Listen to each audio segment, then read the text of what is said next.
kind of plays into something that Trey Flowers said last week when he was asked about the pass rush. And he says, well, one of the issues has been the running game. We give up too many yards, basically, is what he said on first down, and then you can't. It skews the whole thing. How much do you agree with that? The complementary, point of trying to marry the pass rush against stopping the run, the whole thing. Yeah, I mean, Trey's a super smart player. He's really, really astute in everything that he looks at. So, I agree. I think that, in situations against us, teams have been able to run the ball with a lot of success, which has obviously decreased the amount of passes that they're having to throw in those situations, and certainly limiting our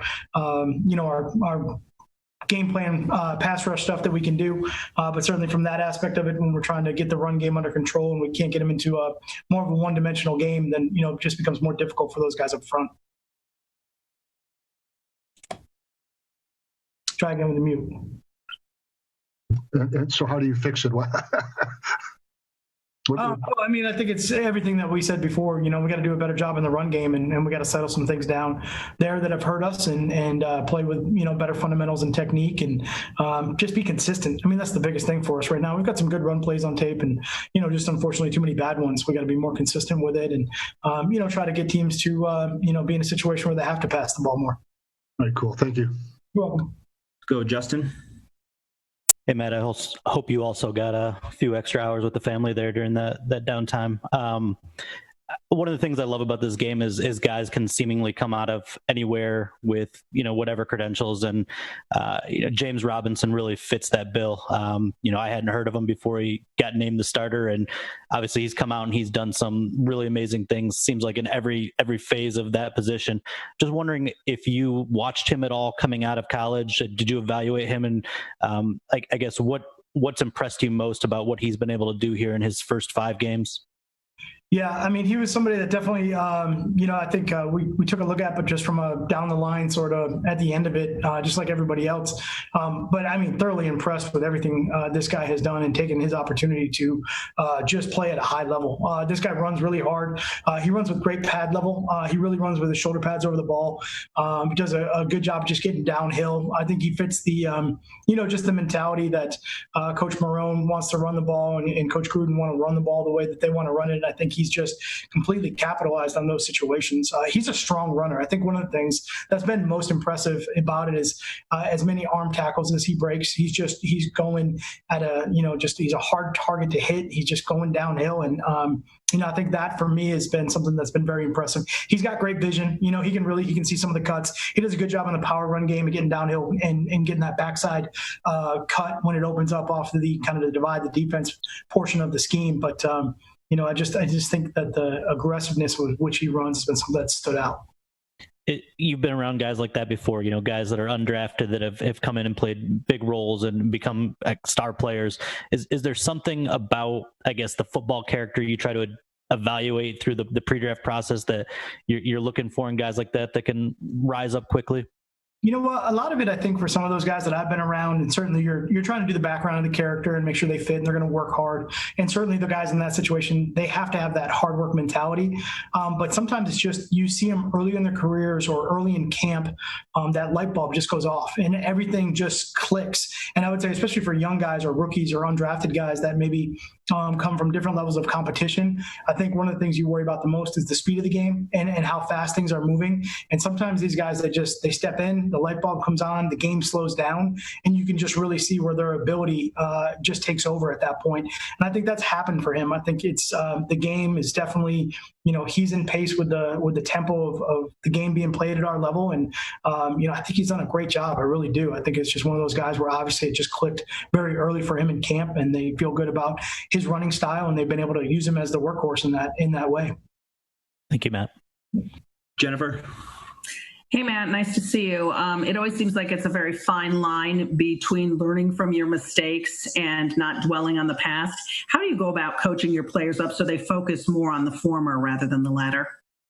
Yeah, I mean, I think it's definitely for us, last week where there is no opponent, it's a great opportunity for us to kind of go back and review those mistakes and what do we need to improve on and what are the things that are going to happen or come up over and over again going forward until we stop them.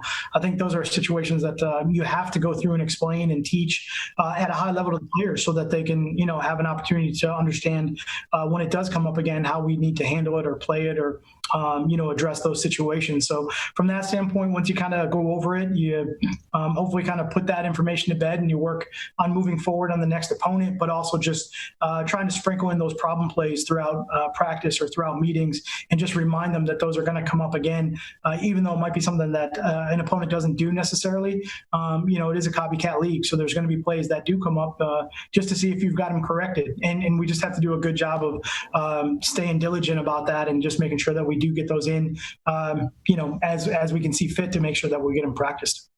In addition, you guys have 2 games coming up against teams that have a combined record of 1-8. Is there anything, I know that each week is different in the NFL, but is there anything there that you can look at that and say, maybe we have a real opportunity and perhaps your players can get a little confidence by knowing that they may have the upper hand going in? Well, I mean, I think for us, it's just about, it's about Jacksonville this week. I think, in the NFL, you can't look past the game that you have to play. It's the biggest game because it's the next game. I think there's, the competition is so good in the NFL and everything is, it's competitive all the way down to the end. There's too much talent. There's too many good players. And, if you don't just focus on what's happening right now, you're going to get in trouble. So for us, I mean, look, we've only got 1 win. We got to go out and play well. It doesn't really matter what the opponent record is at that point. We just we got to make sure that we're doing our job better. Dave? Hey, Matt. We talked a little bit about this, I guess, before you guys left on break, but there's been a little bit of a COVID outbreak, obviously, in the NFL here that's impacted some games. We've seen some players, I guess, express concern maybe that games are even played, across the league, that is. Just what concerns have players shared with you about this whole situation, and what do you tell them about what's gone on here in the last, week or two?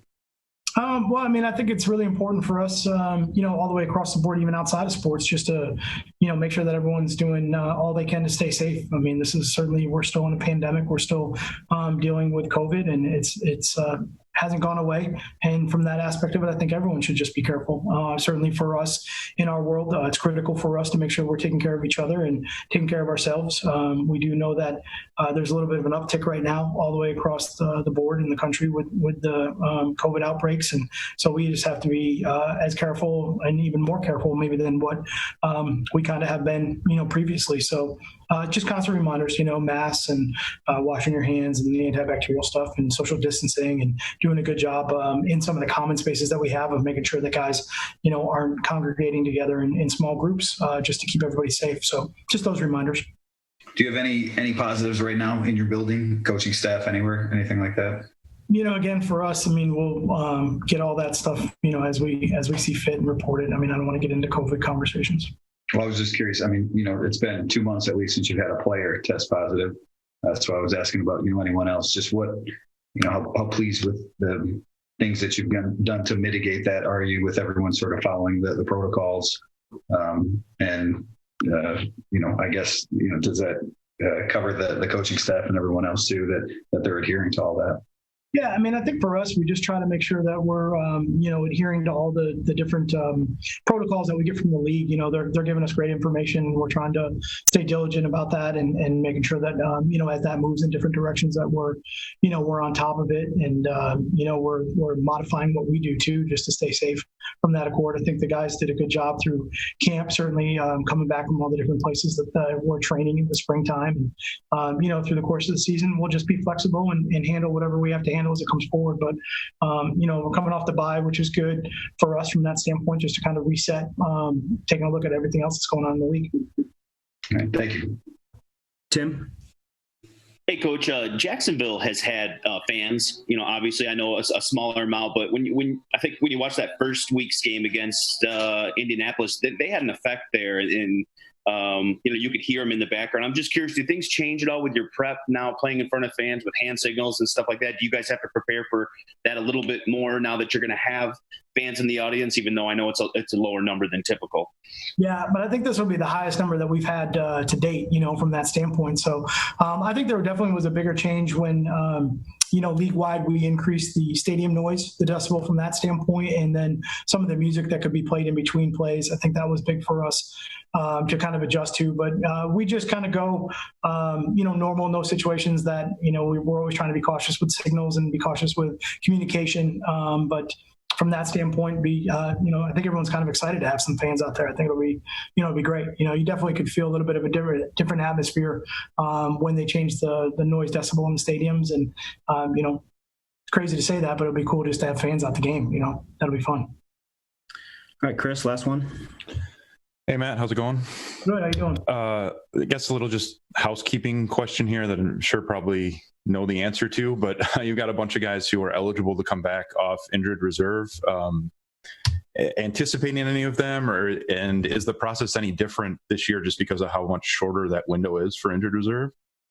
Yeah, we'll got a couple of days here between today and tomorrow to kind of reevaluate just to see if we're going to get anybody on the clock from that standpoint. But I think the guys that are on the short-term IR are doing everything they can to get back, and I think we've seen some good progress there by some of those guys. And it's certainly different for us this year with that. And then we have a practice window on top of it to kind of make sure everyone's back in shape and that they are fully recovered from the injuries at that point. So, we'll maximize it as much as we can to try to make sure everybody's ready to go. We certainly don't want to put someone out in a situation where, maybe they're out there before they're ready, and utilize the time that we do have on this, different sort of IR schedule. And then you've obviously spoken a lot about just what September football usually looks like anyway. And the bye happened to fall. I know you're big on talking about the quarters of the season too. The bye happened to fall after that first quarter. So can you pinpoint some stuff where you guys have gotten better, where you think you'll be better in the second quarter of the season than you were in the first quarter, just because of the time you've had together now? Yeah. You're exactly right. The first 4 games, we always kind of look at those through the course of the season, knowing that, we finally have game tape. We can finally take a good evaluation of what it looks like. I think there's enough of a sample size that you can say some things on tape are what they are, and we need to get them better or they're okay. And some things on tape are not good enough, and we either need to try to find something different or move on or, whatever we got to do in those cases too. So definitely it's helpful for us to have, this opportunity. Again, you don't love the early bye because you got a lot of games in front of you, but, we just take whatever we get and go with it. So from this standpoint, trying to maximize, where the bye is, take a good look at it and go forward from there. So I think from that standpoint, there are some good things on film. I would say that the good things on film for us just right now are just too inconsistent. I think we'd like to really just make sure that the stuff that we're doing well, we'd like to just see it, every single play. If it could be consistent from that level, that would be a lot better for us. All right. Thanks, Coach. Guys, we'll be up with Bev right after this. Thanks, Matt.